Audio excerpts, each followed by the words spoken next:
Hello, everybody. It's Paul, and I'm reporting live from my sofa. Before we get started, if you like what I'm cooking and you want to know what's served, hit the subscribe button and the little dinner bell. When you hear it ring, pull your chair up to the table and let's dish. Okay, y'all, it's everything we've been waiting for. I just watched the Dr. Phil episode. It was horrible. I want to sit here and go over the details. I made some notes. I want to go over the details and just give just my reaction to it. I literally just finished it, and I literally am just sitting here. Just I'm angry. I'm sad. I feel horrible for Frankie and Sandy, the whole family. I mean, my heart goes out to them. I don't even know what to say. The details were so shocking. There's so many different things to go over with that. So let's just jump into it real quick. Now, what I did is I just made some quick notes here, and so as usual, I'm going to be kind of looking at my computer here. I want to go over some of these notes just to get the actual details that jumped out that I feel like people were wanting answers to, and then we can discuss the whole thing of, do we believe this confession? What do the lawyers think? Is there, is this the last version of the story and whatnot? But first, before we get into any of this, I do want to say that, and this is via the attorneys, the lawyers that were on the TV show, and they're saying that essentially the parents, Sandy and Frankie, are really wanting this to put to rest, quote, the nonsense that was perpetuated that Shanann harmed these children in any way. They really just want this to put to rest all of that talk. And so I know that this had to be painful hearing this testimony from Chris. Again, my heart goes out to y'all. I just feel like Pinehurst isn't that far away from where I live, and so it's one of those things where I just feel like, I guess because I don't know, part of me is like, gosh, I could have passed these people in the grocery store. I mean, I don't know this family, but I feel like I could, if that makes sense. And so it really bothers me to my core, this case. So I'm gonna get into some of the notes that I took here, and I'm just gonna kind of read them off here. Pardon me. Some of the stuff was basically questions that Dr. Phil was asking.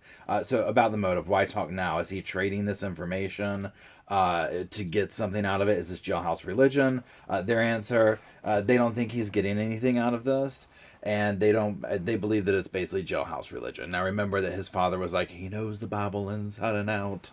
So it's seeming like Chris has found God, found Jesus, and he's coming clean.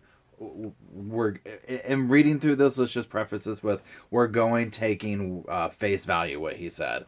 At the end of this, we'll get into, do I believe that that's the true intention or not? So here we go. He says he's remorseful now, he's found God. They say they've had multiple conversations with him, and they say that it's eerie how normal the conversations are. They said it's like calling a neighbor. He's friendly and glad to hear from them.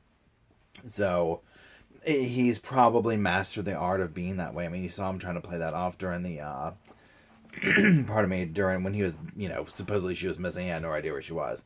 And again, that's when they reiterate that most important to the family right now is that the nonsense that Shanann harmed her children anyway is put to bed. So, excuse me. Let's continue.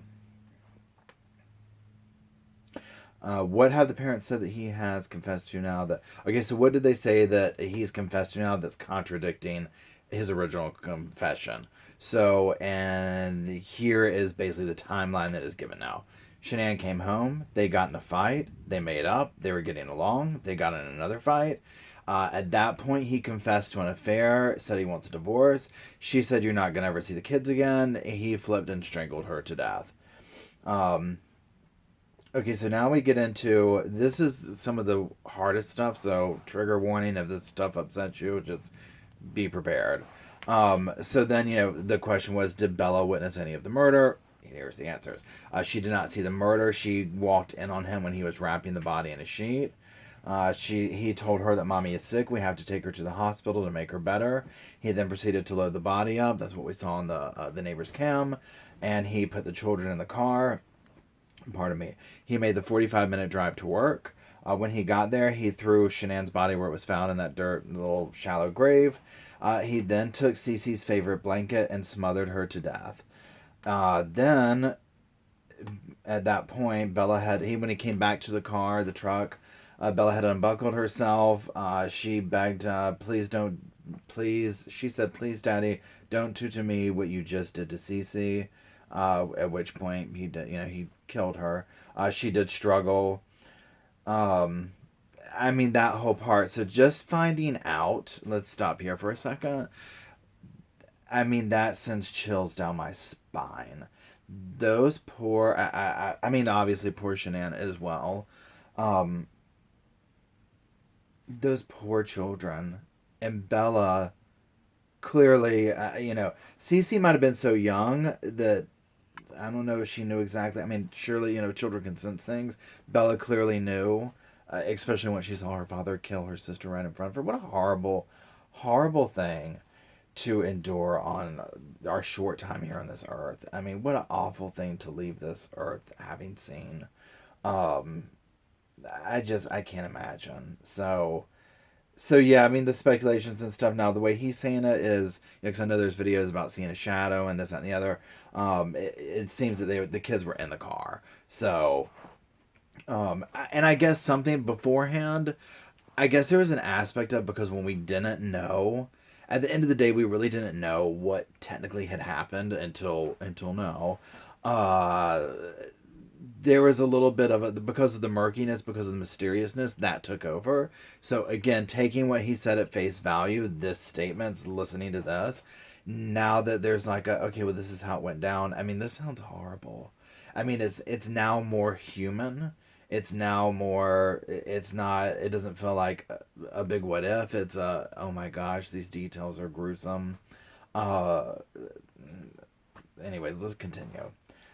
Do you, excuse me, Dr. Phillips questioning, do you think he's telling the truth? This part is very interesting to me. And let me just read it and then I'll discuss. Do you think he's telling the truth? Dr. Phil asks. They have no reason to doubt what he says, the lawyers state. However, let's say asterisk, they said that the only reason they could see him lying is if he was trying to protect someone. They said that, and another one of the attorneys on there said basically he wants it to look like a crime of passion, so that it seems spur of the moment, like it didn't seem planned. And I don't remember, don't quote me if the attorney said that or if Dr. Phil said that. The vibe that I got, and let's go into well, let's go into what I think has happened here. So Dr. Phil is kind of perpetuating that he thinks it's pre-planned. And another thing that Dr. Phil brought up and that the lawyers talked about was the aspect of Chris telling his coworkers not that they could leave the job site. And so essentially like going into a little premeditation there, like, well, why would you, if this is a crime of passion, why would you do that?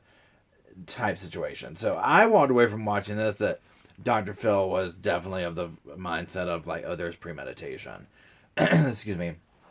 And now that being said, of course, it's in Dr. Phil's best interest to perpetuate something like that because there's more stuff to have happen. So, do I think there was that? Yeah, I do question because, I mean, and this is the truth that they brought up. So, at one point, his truth was, when this happened, that, oh, he walked in and she had strangled the children and he reacted to that. And, it's not, it's not his fault that he had to kill her. Yada, yada, yada. So, now his truth is, well, look, this is what went down. I too, okay, at the end of the day, when he is sitting here taking accountability for it, yes, he is saying he killed the children, he killed her.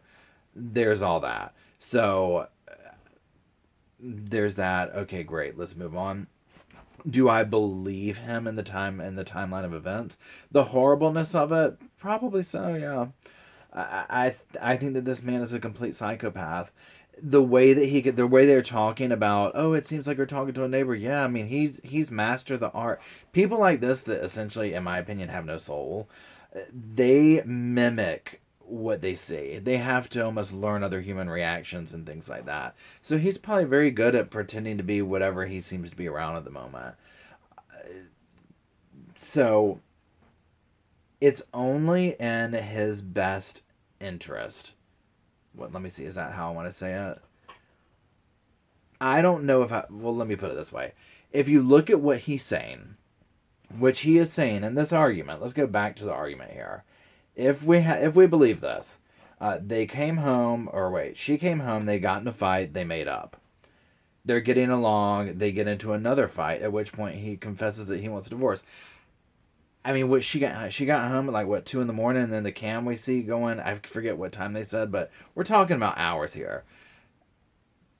The timeline to me does not add up.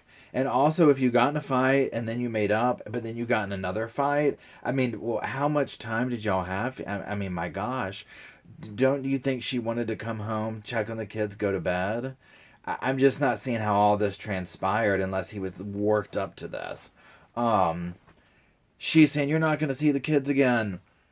I just feel like him putting that statement in there is another watered down version of him trying to say I snapped because of what she said.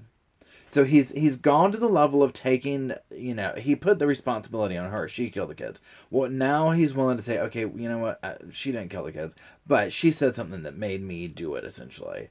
So now, could I see? I mean, we see normal couples all the time have an argument, a fight, or whatever, and divorces. You'll never see the kids again. I mean, could that be a normal reaction? Absolutely.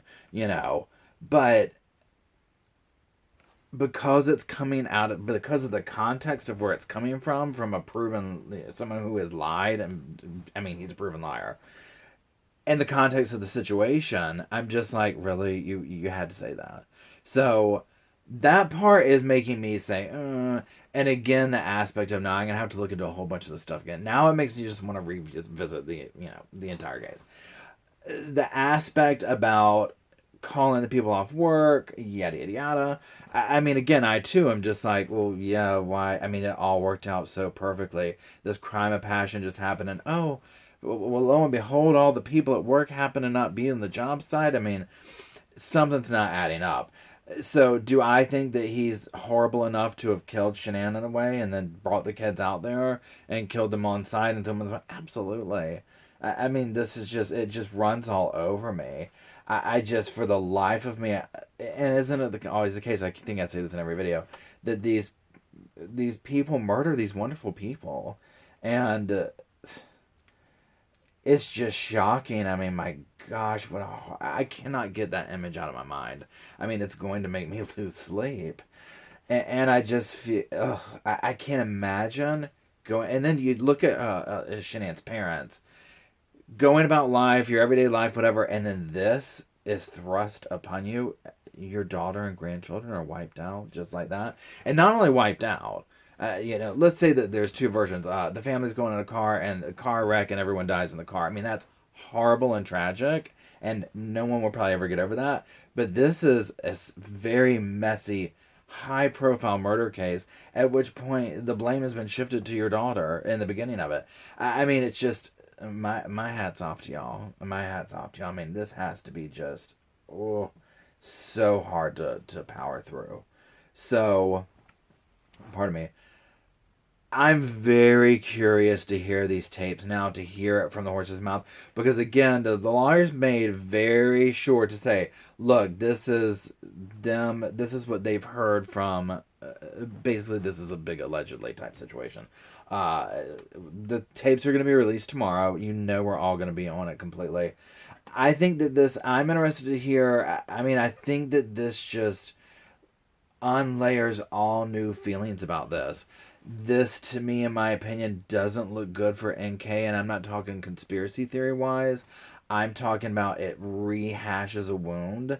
Now that we see the details and they're as inhumane as they are, it's just that much more that I'm like, ugh, because this girl is just kind of being looked upon as a catalyst, whether she meant to be or not. It's just, it doesn't matter. And they did mention something like that, like, where is it, about, was she questioned anymore? I don't believe they said that they thought she was. So I'm curious to hear from y'all. We've been talking about it in the comment section, and it's really disturbed a bunch of us. And I think that's why this community, I mean, again, y'all know, if you've been following me, I came to this late. But this case inspired me to make the channel because it bothered me to such a degree, and still does. And I mean, this just bothers me so much. So Anyways, I just wanted to put this out there. I hope everyone has an okay Tuesday. Let me know what y'all are thinking. Let's hear about it in the comment section. Again, thank you for your support. I'm trying to get to all the comments and whatnot. Maybe I would love to do another comment section video because I really enjoyed doing that, and it's a good way for me to respond because sometimes I work, I do. I mean, I'm all over the place, but trust that I do go through the comments and try and engage as much as I can because that's why I started this whole channel. So, anyways, I hope everyone has a good afternoon, and I will talk to y'all soon.